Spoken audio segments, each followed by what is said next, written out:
Hey there, and welcome to the Explainer. Sometimes the best way to understand a huge topic, like the English language, is to zoom way, way in. Today we're going to do just that. We're going to see how breaking down just one single word can unlock a powerful way to learn. Let's be real for a second. English is kind of weird, right? I mean, you've got silent letters, plurals that make no sense, and rules that seem to break as often as they're followed. It's easy to feel a little lost in it all. So, have you ever just stared at a word or maybe two words that look almost the same and thought, what is even the difference here? Yeah, if you've been there, trust me, you are not alone. It's a super common feeling, and it's exactly what we're going to dig into. But what if there was another way? A way to just cut through all that confusion and get right to the point? An approach designed purely for clarity. Well, that's the whole idea behind the source we're looking at today, the Simple English Wiktionary. It's this amazing project built on a simple, powerful idea. Learning a language shouldn't feel like you're solving some impossible puzzle. It's all about making it accessible. And to really see how this works, we're not going to bore you with a bunch of dense grammar charts. Nope. We're going to take just one everyday word and really break it down. Let's see what happens. And the word for our little case study is breath. Seems simple enough, right? But you'll see, even a word like this has some tricky little details.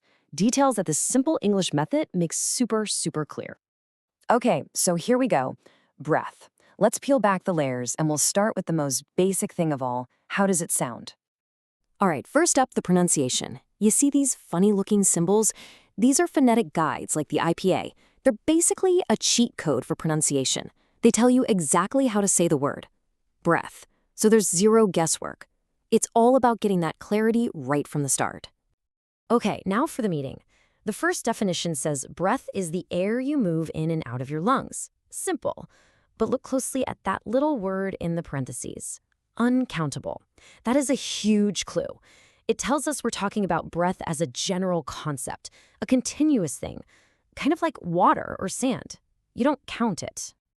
And honestly, this whole countable versus uncountable thing, it's one of the parts of English that trips people up the most.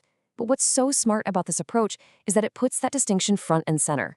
It's the key to understanding this word. So check this out. Look at the next definition. Just by adding the word in front of it, a breath, boom, it's suddenly countable. Now it means one single action, right? One puff of air in and out. The example, take a big breath, makes it totally clear. We're talking about one thing you can count. And when you put them side by side like this, it just clicks. It's so clear. On one side, you've got breath, the general uncountable stuff. On the other, a breath, a single countable action. It takes what could be a really confusing grammar rule and just makes it obvious. Okay, so we've got the noun down, the thing.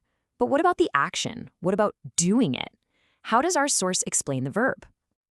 And this is just so smart. It puts the noun, breath, right next to the verb, breathe. You can see that little e on the end, and that changes everything, even the sound. One's the thing, the other is the action. It's simple, direct, and honestly, just a really effective way to learn. All right, let's zoom back out for a second. We've seen this work for just one word, breath. But what does this tell us about the bigger picture? What makes this whole simple English method so darn effective? Well, it really boils down to a few key things, right? It uses easy words to explain harder ones. It gives you examples that you'd actually hear in real life. It points right at the most important differences, like countable versus uncountable. And it shows you how different words are all connected. And I think it's really important to say this isn't about dumbing down English. Not at all. It's the total opposite.